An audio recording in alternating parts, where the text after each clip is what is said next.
Ukraine war, French missiles, NATO friction, nuclear attack fears. All the latest developments from the war in Ukraine. France sends new missiles to Ukraine. French President Emmanuel Macron announced on Tuesday that his country will deliver long-range Scalp missiles to Ukraine, and a French government source has confirmed the weapons have already been sent. The first missiles were delivered at the same time as our president announced it, the source said on the sidelines of the NATO summit in Vilnius.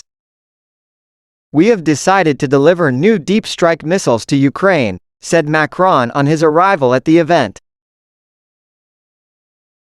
I think that what is important for us today is to send a message of support for Ukraine, of NATO's unity, he added. The Kremlin called the move a mistake that will force Russia to take countermeasures in the conflict in Ukraine. From our point of view, this is a mistaken decision, with serious consequences for the Ukrainian side, because naturally it will force us to take countermeasures, spokesman Dmitry Peskov told reporters. Meanwhile, Germany is to supply nearly €700 million worth of additional weapons to Ukraine, government sources said on Tuesday. Germany is one of the largest contributors of military aid to Ukraine. In May, Berlin announced it would deliver arms worth €2.7 billion. Russian drones strike grain facilities in Odessa. Russia launched 28 explosive drones at Ukraine during the night, targeting a port in the Odessa region, Ukrainian authorities said on Tuesday.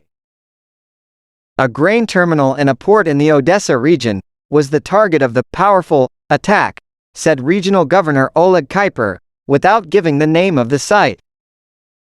The Odessa region is home to 3 ports that are part of the international agreement that allows grain exports to leave Ukraine despite the Russian invasion of the country. The deal expires on the 17th of July. 2 terminals, one of which was a grain terminal, caught fire as a result of falling shrapnel from downed drones, said Kuiper, adding the fires had been extinguished without causing any major damage or casualties. Russia has no red lines on nuclear attacks. Ukrainian minister.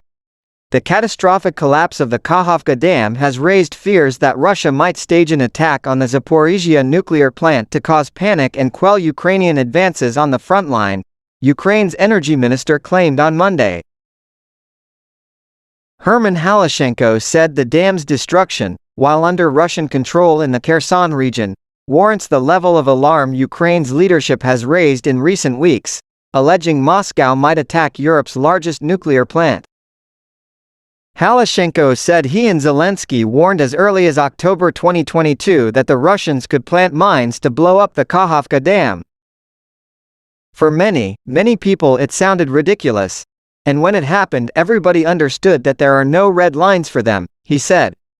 And of course, it's all connected to the counter-offensive operation, and after Kakhovka, the one tool they still have is Zaporizhzhia.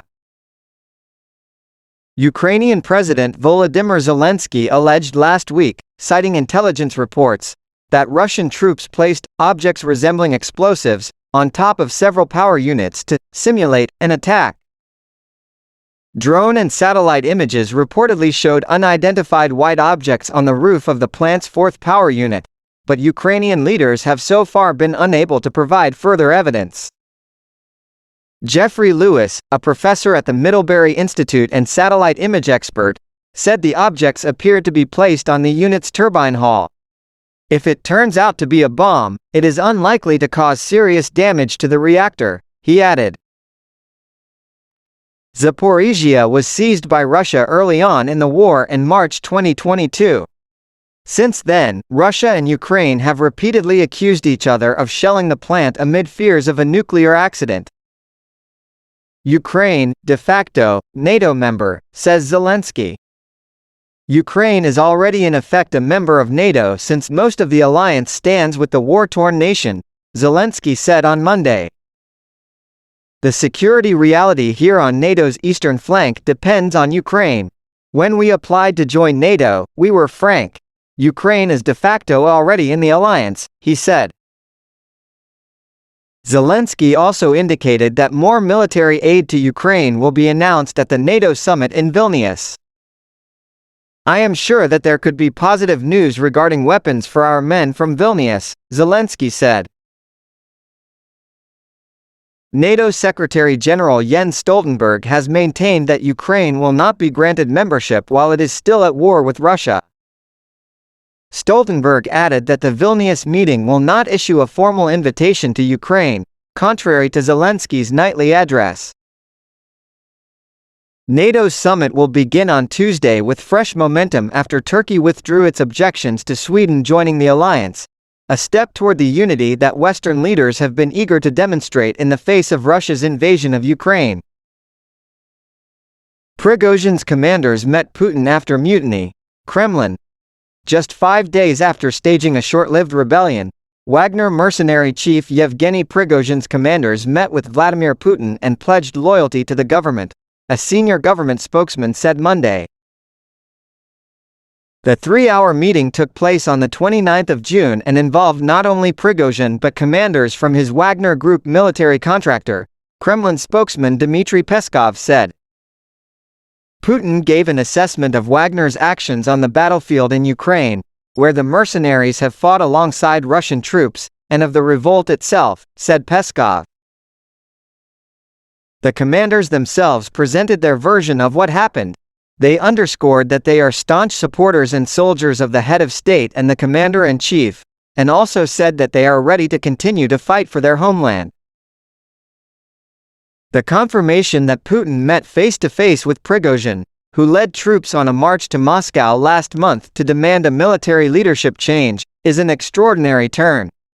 Though the Russian leader branded Prigozhin a traitor as the revolt unfolded and vowed harsh punishment, the criminal case against the mercenary chief on rebellion charges was later dropped. Russian military recruiter assassinated.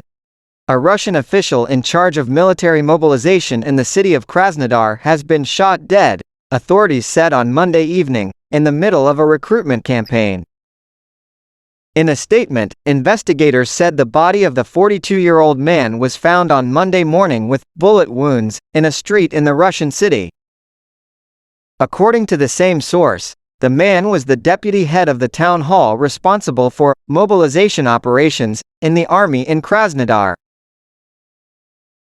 Investigators are working to establish the identity of the perpetrator and the motive for the crime, the investigative committee said. The state news agency TASS, citing police sources, said that the victim's name was Stanislav Rajitsky. The Russian army has seen its ranks decimated since the start of the invasion, and has lately been conducting a vast military recruitment campaign to replenish its capacity.